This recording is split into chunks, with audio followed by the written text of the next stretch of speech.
Sugary drinks, they are everywhere. We've all drank them, probably drank too many of them, but do we know what effects they have on the body and how do we break the habit of drinking too many? Keep watching to find out. Hey everyone, my name's Mike from Odyssey Health and Wellness. So we're looking at sugary drinks. What is a sugary drink? So we all know stuff like pop, energy drinks, fruit juices, basically drinks that have a load of sugar added to them. Let's look at one in particular. So there are 37 grams of added sugar, which equates to almost 10 teaspoons in a single can of Coke. So looking at this, for optimal health, the World Health Organization recommends consuming no more than 6 teaspoons of added sugar a day. So by drinking just one can of Coke, clearly you are exceeding that recommended amount. A 2015 study attributed 184,000 global deaths each year to the consumption of sugary drinks, which is a pretty frightening number that most people probably aren't aware of. So I did a bit of research and I came across an infographic by a British pharmacist called, and I may get this name wrong, so I apologise in advance, Niraj Naik. And it basically shows the damage a 330ml can of Coke, the damage that it can inflict on the body within 1 hour of consumption. So I'm going to put that on the screen now. So according to Naik, the intense sweetness of a can of Coke resulting from its really high sugar content, it should make a person vomit as soon as it enters the body. But however, because of the phosphoric acid in the beverage, it dulls the sweetness, basically enabling people to drink it. So what's really interesting looking at this, there's a couple of elements. So the first 10 minutes, there's 10 teaspoons of sugar in a single can of Coke, and it should make you vomit as soon as you drink it. Now, if that phosphoric acid wasn't in that drink, would you drink it if it would make you throw up? I can imagine it probably wouldn't. So having that amount of sugar and sweetness in that drink, it should put you off from drinking it. I don't like pop anyway, so I'm quite lucky in that respect. But if there was a drink that made me sick, I wouldn't drink it. Simple as. And if you were to lay out 10 teaspoons of sugar in front of you, I can probably put money on you not consuming all 10 teaspoons of sugar in one go. It would be a bit weird, and it probably wouldn't be great overall for your health. The element that's really interested in that infographic is the blood sugar levels that increase dramatically within the first 20 minutes of you consuming that drink. Now, Naik explains that it causes that burst of insulin, and then the liver, because there's a high quantity of sugar, it's just trying to grab all that sugar and turn it into fat. So in that 20 minutes, the blood sugar spikes, the liver responds, turns it into fat, and that's the last thing if realistically anyone that's wanting to be healthy and look after their weight, the last thing you want to do is consume a drink that's going to take you probably 5-10 minutes to drink, and it's probably going to turn most of that sugar into fat if you're not burning it off. It's a no-go. And the last part that's really, really interests me in that infographic, so 5 minutes later, after those blood sugar levels spike, the production of dopamine has increased. So dopamine is a neurotransmitter that helps control pleasure and the reward center of the brain.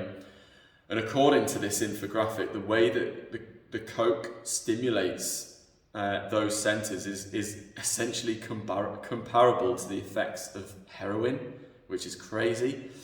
And it triggers the person's urge to have another can and have another can.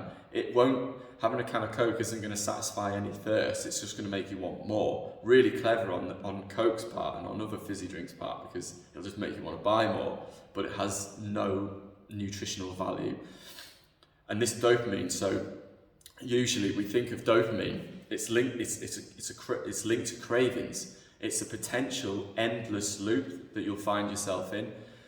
Yes, then dopamine is released when you experience pleasure, but it can also be released when you anticipate it, which most people don't know. So if you're thinking about a can of Coke and thinking about drinking it, that dopamine's already going to start being released.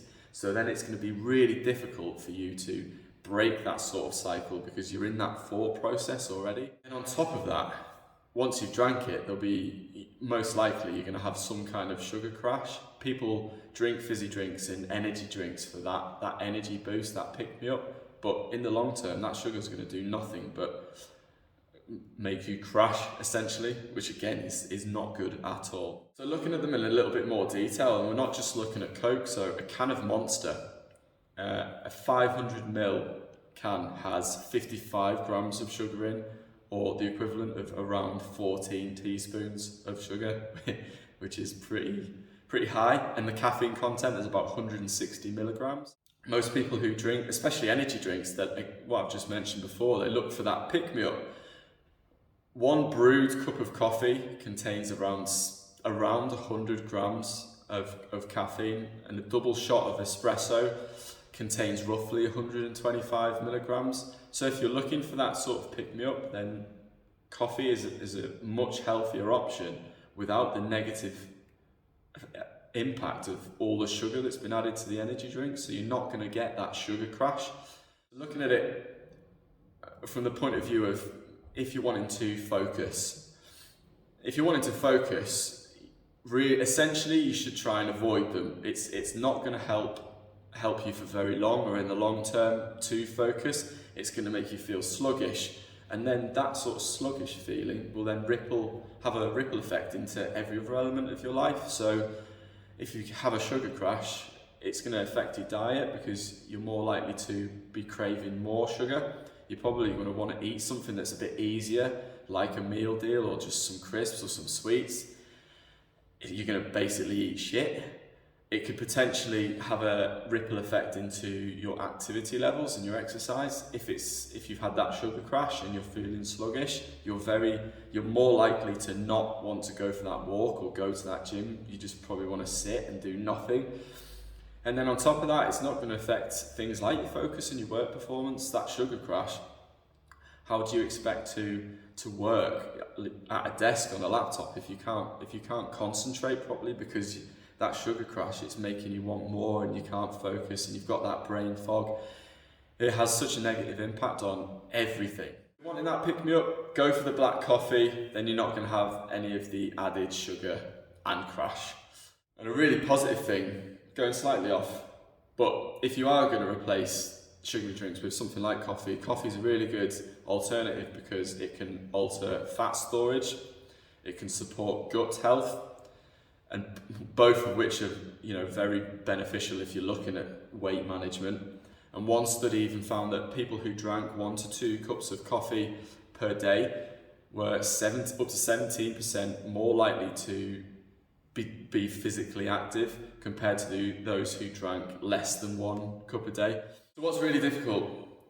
Major energy drink brands like Red Bull, Monster, Rockstar, they pump an enormous amount of money into partnerships, into events, into activities that especially young people enjoy, like things like extreme sports, music festivals. They're very adept at targeting advertising on social media, so that are frequented by young people in particular, but everyone is involved in social media, or most people are. And then those efforts to develop their brands, it becomes extremely difficult for us to avoid it. We live in a world that's very, very full of the easy option and temptation. So if you have a habit of drinking these sugary drinks, what can we do?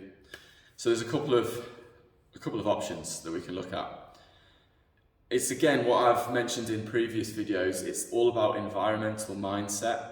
If you don't want to drink these drinks and you feel like it's having a negative impact on your body and on your mindset, there's a couple of things you need to do, and they're very, very straightforward. One, don't buy it, because at the end of the day, the fact that you're drinking it is pretty much because you've bought it. You're not getting it, most people aren't getting those drinks for free. You've had to go into a shop and purchase that drink. So step one, don't buy it in the first place. It's really straightforward. Number two, don't put yourself in an environment where you could potentially buy it. So don't go, if you're going shopping, there's normally the aisle that has the fizzy drinks in. It's pretty much all fizzy drinks. You don't need to go down there if you're not going to buy it. So just avoid it at all costs.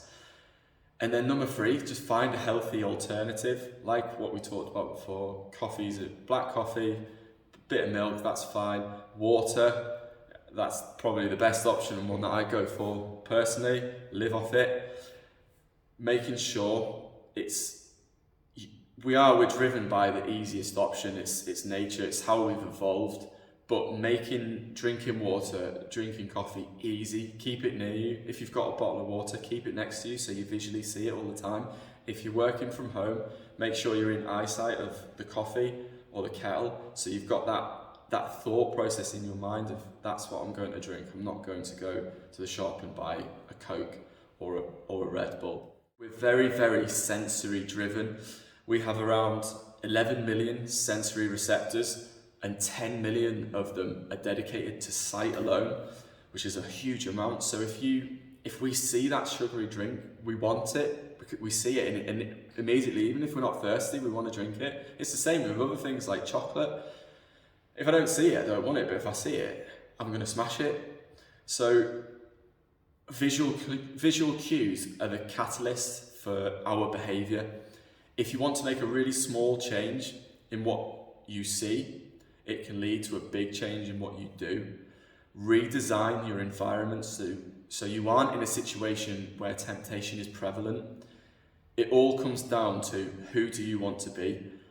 Do you want to be unhealthy, potentially overweight, unhappy, depressed? Or do you want to be the opposite, healthy and happy? It all starts with what you put in your body. Okay guys, that was our video on sugary drinks. I hope you really enjoyed it. I hope you take something from this, even if it's just a little thing. Make sure you're changing those little things, because that'll eventually get you to that big goal. Please remember, if you haven't already, to subscribe to our channel. We really do appreciate all your support. Give us a like, give us a share, give us a comment, and hopefully we'll see you all on the next one. Have an awesome day. See you later.